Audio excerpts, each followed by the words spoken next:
Halo sahabat Kompas TV, hasil keputusan pemilu 2024 telah disahkan oleh KPU pada tanggal 20 Maret 2024 kemarin.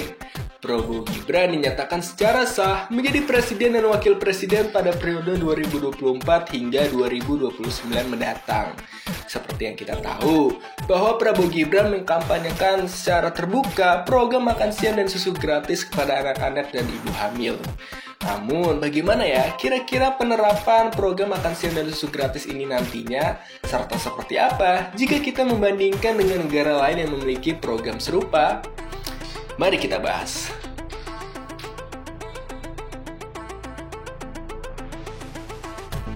Dalam kampanye Prabowo Gibran, program makan siang gratis adalah suatu hal yang dijanjikan ketika resmi menjadi pemimpin di Indonesia. Dikutip dari situs resmi Media Center Tim Kampanye Nasional Prabowo Gibran, makan siang dan susu gratis merupakan bagian dari program hasil terbaik cepat yang akan mereka jalankan. Dalam acara Sarasehan 100 Ekonom 2023 yang digelar oleh Indef pada Rabu 8 September 2023, Prabowo menyatakan pemberian makan siang dan susu gratis kepada seluruh anak Indonesia termasuk ibu hamil adalah strategi jangka panjang untuk menghilangkan stunting dan mengurangi beban bagi masyarakat miskin. Prabowo juga menambahkan, pendanaan program makan siang gratis ini dapat berasal dari alokasi pendanaan, salah satunya ialah anggaran pendidikan. Di Indonesia, menurut data dari Parlamentaria DPR RI Jakarta pada pertengahan tahun 2023, prevalensi stunting di Indonesia masih di tingkat 21,6%, di mana target yang ingin dicapai ialah sebesar 14% pada tahun 2024. Selain itu, Indonesia juga memiliki Peraturan Presiden Nomor 72 Tahun 2021 tentang percepatan penurunan stunting yang holistik, integratif, dan berkualitas. Melalui koordinasi, sinergi, dan sinkronisasi di antara pemangku kepentingan. Hal ini bersesuaian dengan keinginan Prabowo yang menjadikan program makan siang gratis ini masuk ke dalam pos anggaran penanganan stunting. Jika mengacu pada alasan pengurangan beban hidup masyarakat miskin, menurut data BPS pada tahun 2023, jumlah penduduk miskin di Indonesia mencapai 25,9 juta orang atau 9,36%. Angka tersebut masih tergolong besar, padahal target angka kemiskinan dalam Rencana Pembangunan Jangka Menengah Nasional pada tahun 2020 hingga tahun 2024 yang telah ditetapkan pemerintah sebesar 6,5 hingga 7,5%. Jika melihat data yang baru saja ditampilkan, memang ada keterkaitan antara program makan siang dan susu gratis yang dijalankan oleh Prabowo Gibran dengan kebutuhan masyarakat di Indonesia. Selanjutnya, siapa saja ya kelompok masyarakat yang akan mendapatkan program makan siang dan susu gratis ini, serta daerah mana saja yang akan terlibat? Menarik deh. Dikutip dari situs Media Center TKN Prabowo Gibran, program makan siang gratis ditujukan bagi siswa sekolah, santri di pesantren, ibu hamil, dan anak balita. Berikut ialah kelompok yang akan mendapatkan makan siang dan susu gratis. Untuk anak usia dini berjumlah 30 juta anak. Untuk usia anak SD berjumlah 24 juta murid. Untuk anak SMP berjumlah 9,8 juta murid. Untuk anak SMA dan SMK berjumlah 10,2 juta murid. Untuk santri di pesantren berjumlah 4,3 juta santri. Dan ibu hamil berjumlah 4,4 juta orang. Yang jika dijumlahkan, semuanya bertotal 82,9 juta orang yang akan menerima makan siang dan bantuan gizi. Selanjutnya ialah syarat 3T yang diperlukan untuk daerah yang akan mendapatkan program makan siang dan susu gratis. Calon Wakil Presiden Gibran mengatakan program makan siang gratis akan diprioritaskan bagi masyarakat yang di daerahnya mencakup dalam 3T, yakni tertinggal, terdepan, dan terluar. Program makan siang gratis itu katanya realisasi 2029, itu penjelasannya gimana, Mas? Ya, nanti akan kami pertajam lagi terkait program itu ya. Yang jelas kami akan fokus dulu ke area-area 3T. Daerah tersebut ialah Sumatera Utara, Kepulauan Nusa Tenggara, Sulawesi Tengah, Kepulauan Maluku, dan Papua. Lantas, bagaimana ya rencana penerapan program makan siang dan susu gratis ini nantinya?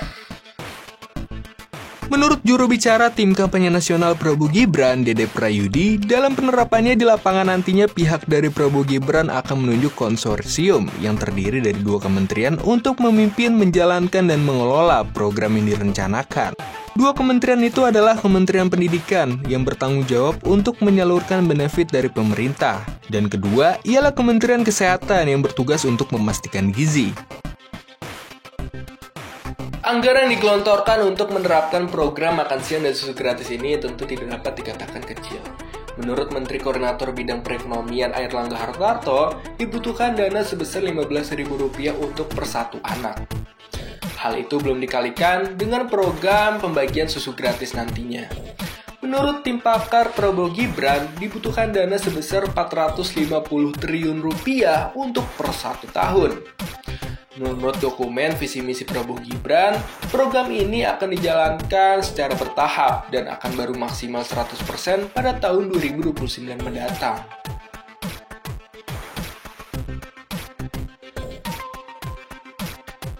Edi Suparno, Wakil Ketua Tim Kampanye Prabowo Gibran menjelaskan, program yang digencarkan oleh Prabowo Gibran akan menggunakan dana yang didapat dari penerimaan pajak.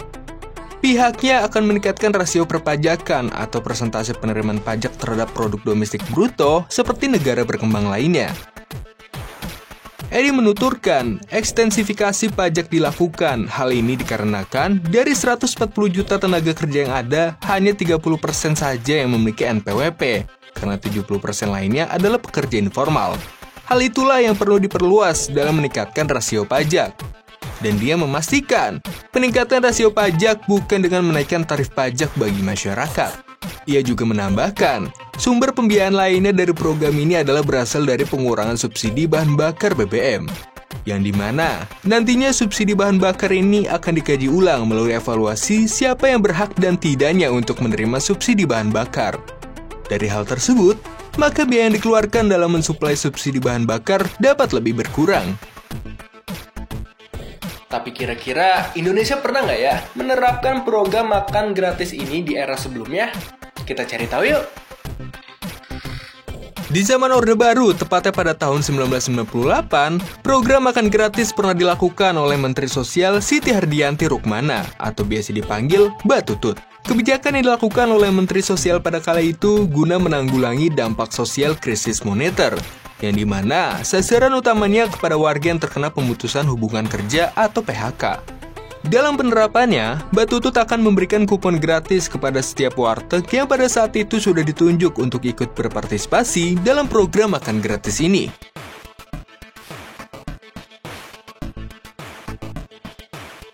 Ternyata bukan hanya di Indonesia saja loh yang menerapkan program makan gratis ini di negaranya.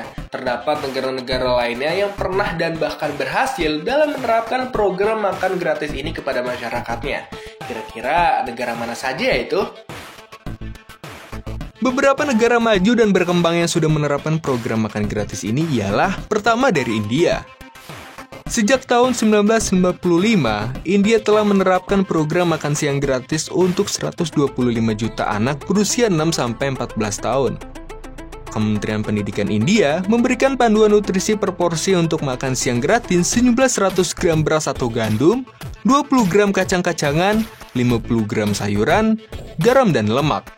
Selain itu, pemerintah pusat India juga menetapkan panduan dalam hal jumlah juru masak dengan 1 pembantu untuk menangani 25 siswa, dan 2 juru masak dengan 2 pembantu untuk menangani 26 hingga 100 siswa. Program makan siang gratis di India ini berhasil meningkatkan kesediaan orang tua untuk menyekolahkan anaknya dan meningkatkan gizi siswanya. Makan siang gratis ini juga disinyalir mampu meningkatkan kemampuan belajar siswa di sekolah. Namun, program makan siang gratis di India ini belum mampu menurunkan angka kekurangan gizi secara signifikan. Kedua ialah Brazil. Brazil ternyata juga menjadi negara yang membuat program makan gratis bagi anak-anak dari keluarga berpenghasilan rendah. Program ini sudah dijalankan sejak tahun 1940-an. Program pemberian makanan gratis anak sekolah di Brazil disebut dengan nama Programa Nacional de Alimentação Escolar atau PNAE. Disebut menjadi yang terbesar kedua di dunia.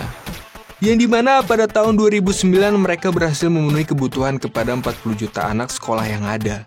Hal ini dilakukan sebagai respons terhadap semakin banyaknya bukti bahwa makanan sekolah gratis membantu mengatasi obesitas dan meningkatkan pendidikan gizi, serta secara tidak langsung ikut mempromosikan pertanian lokal juga.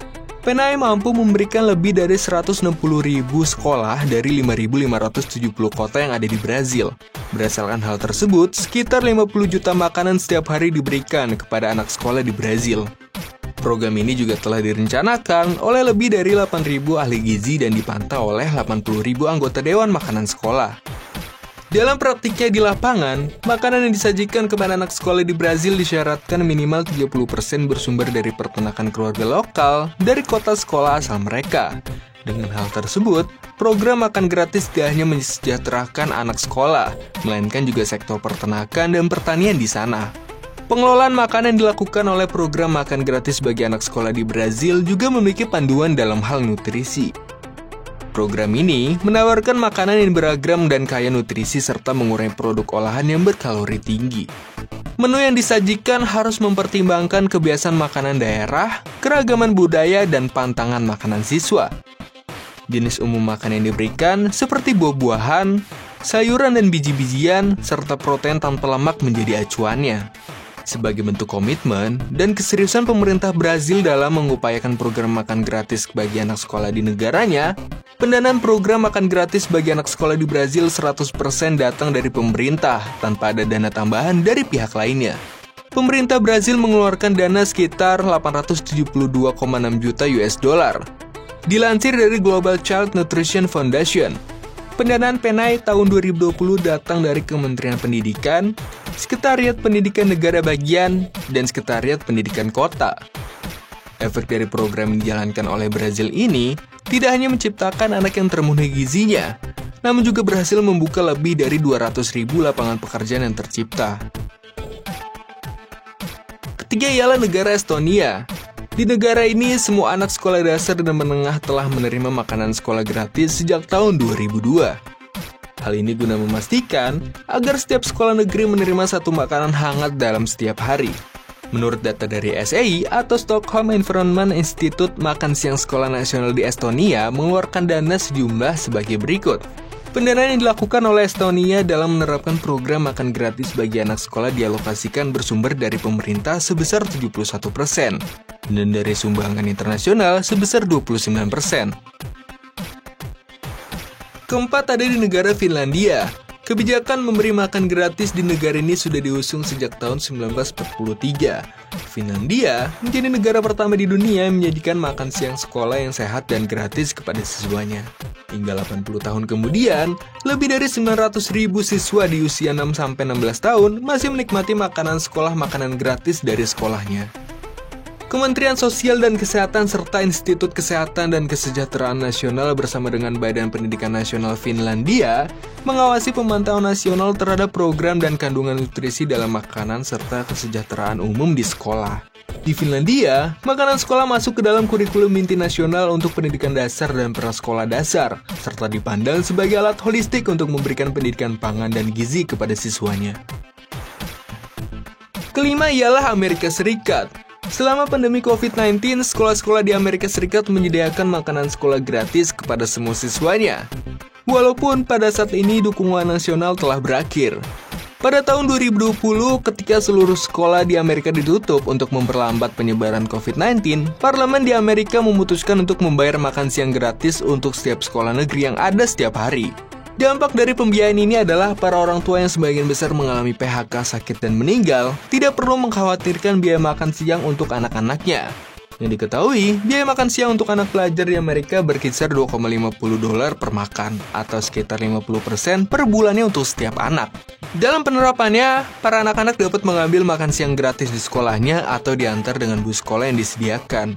Sayangnya, program keringanan biaya federal yang menelan biaya sekitar $11 miliar per tahun ajaran harus berakhir. Keenam ialah Swedia. Swedia bergabung dengan negara tetangganya di Skandinavia dalam menyajikan 260 juta makanan hangat per tahun untuk siswanya, berusia 7 hingga 16 tahun dan sebagian besar berusia 16-19 tahun. Dalam pedoman nasional oleh Badan Pangan Swedia pada tahun 2019, didasarkan pada rekomendasi gizi Nordik, yang dimana mereka menerapkan model holistik pada makanan yang harus enak, aman, bergizi, ramah lingkungan, menyenangkan, dan terintegrasi sebagai bagian dari pendidikan. Terakhir diikuti oleh Inggris. Wali Kota London baru-baru ini mengumumkan pendanaan untuk makanan sekolah gratis bagi semua siswa sekolah dasar London untuk tahun ajaran 2023-2024. Program makanan gratis untuk seluruh sekolah negeri di London menelan biaya senilai 130 juta pound sterling atau sekitar 2,3 triliun rupiah yang telah berlaku sejak September 2023 lalu. Program pemberian makanan gratis ini dilakukan guna menanggulangi krisis ekonomi yang sedang terjadi di Inggris. Program yang dilakukan ini mampu membantu sekitar 270.000 anak sekolah. Menurut survei yang dilakukan oleh organisasi amal Save the Children, 71% orang tua di Inggris mendukung program makan siang gratis untuk semua anak sekolah dasar. Kalau melihat dari sejarahnya, program makanan gratis kepada siswa telah diberlakukan sejak tahun 1941 di Inggris. Namun, program tersebut baru bisa berjalan secara baik pada tahun 1944. Pada tahun tersebut, penyediaan makanan sekolah haruslah cocok dalam segala hal sebagai makanan utama di hari itu. Tak hanya itu, pemerintah daerah juga memiliki kewajiban hukum untuk memberikan susu berdasarkan Undang-Undang Pendidikan yang baru. Namun, pada tahun 1971, Margaret Thatcher, seorang sekretaris pendidikan di pemerintah Edward Heath, membuat rancangan untuk berhenti memberikan susu gratis kepada anak sekolah berusia di atas 7 tahun. Hal ini sempat menjadi kontroversi bagi kalangan orang tua, walau pada akhirnya, pemerintah secara resmi membuat undang-undang pemberhentian program susu gratis. Pemerintah juga mencabut persyaratan nutrisi untuk makan siang di sekolah. Hal ini memicu penurunan kualitas makanan yang dapat diakses oleh anak-anak sekolah. Barulah, pada tahun 2001, program makanan di sekolah kembali diselenggarakan sesuai standar gizi nasional. Ternyata banyak juga ya, negara-negara baik berkembang maupun maju yang menerapkan program makan gratis kepada masyarakatnya. Nah, menurut sahabat Kompas TV, bagaimana nih pendapatnya terhadap program yang akan dijalankan oleh Prabowo Gibran nantinya? Komen di bawah ya!